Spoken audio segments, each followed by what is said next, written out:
in their diet that contains psilocybin, and out of that synergistic bootstrapping effect springs the whole spectrum of human cultural effects: religion, language, poetry, magic, dance.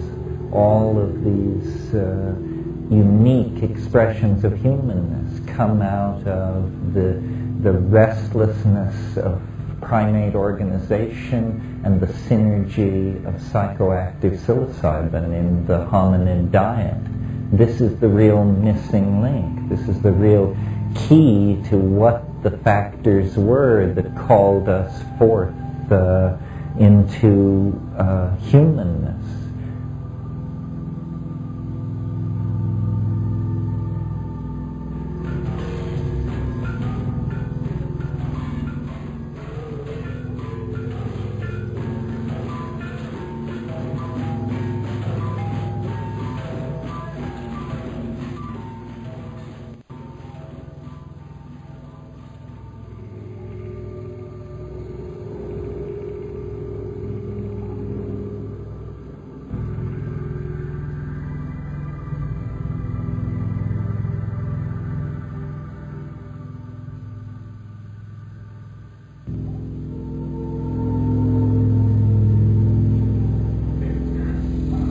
So shall we talk about language? Well, first of all, let's talk about ordinary language, which is probably the closest thing to a miracle in the natural world. It's the major neurological manifestation of difference between ourselves and other animals and primates. And it's not a physiological difference, it's a difference in behavior. That language represents the most complex behavior ever observed in any animal, and certainly it's the most complex thing any of us ever learns to do.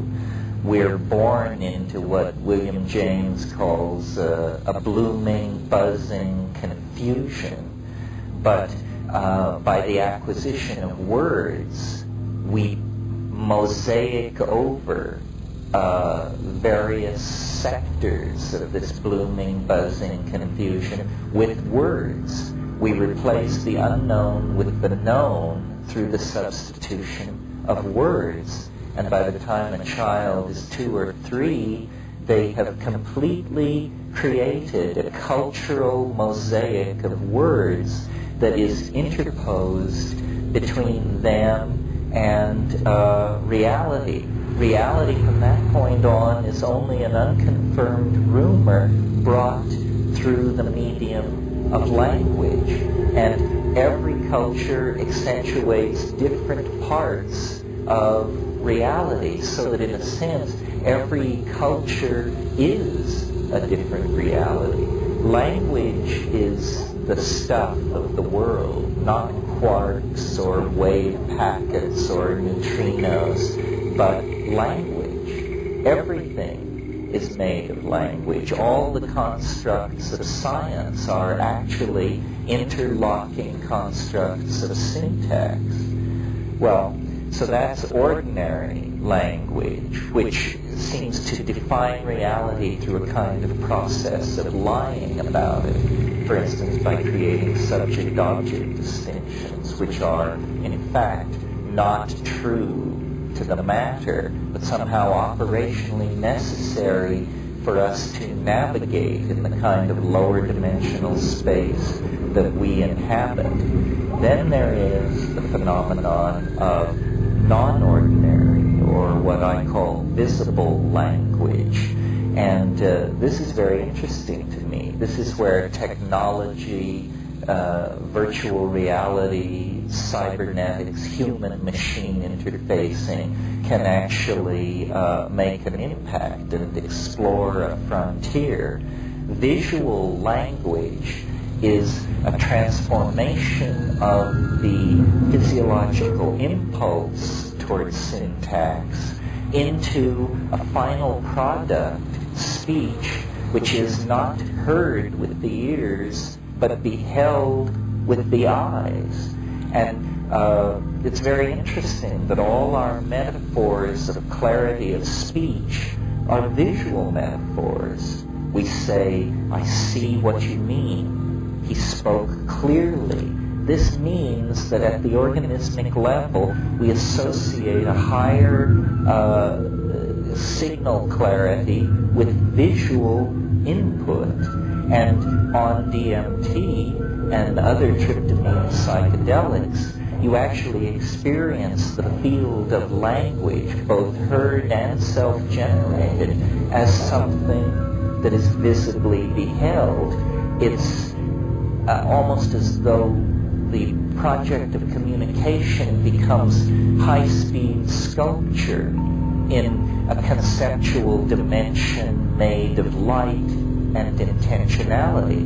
Well, this would remain a kind of esoteric performance on the part of shamans at the height of intoxication if it were not for the fact that electronics and electronic cultural media and computers make it possible for us to actually create records of these higher linguistic modalities. In other words, it's possible to imagine a virtual reality that was driven by a speech-operated synthesizer where the various parts of ordinary speech, adjectives, modifiers, subjects, and objects, were interpreted by the cybernetic environment as topological manifolds of various shapes, so that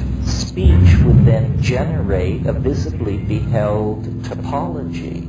And it's possible to imagine a future world where in setting up marriage contracts or negotiating corporate takeovers, in other words, in areas where communication, clear expression of intentionality was very important, that people would actually go into the virtual reality to use the virtual language because its capacity for conveying intent would be much greater than ordinary spoken language. In other words, it's not for nothing that Plato connected up the notion of the good, the true, and ultimately the beautiful.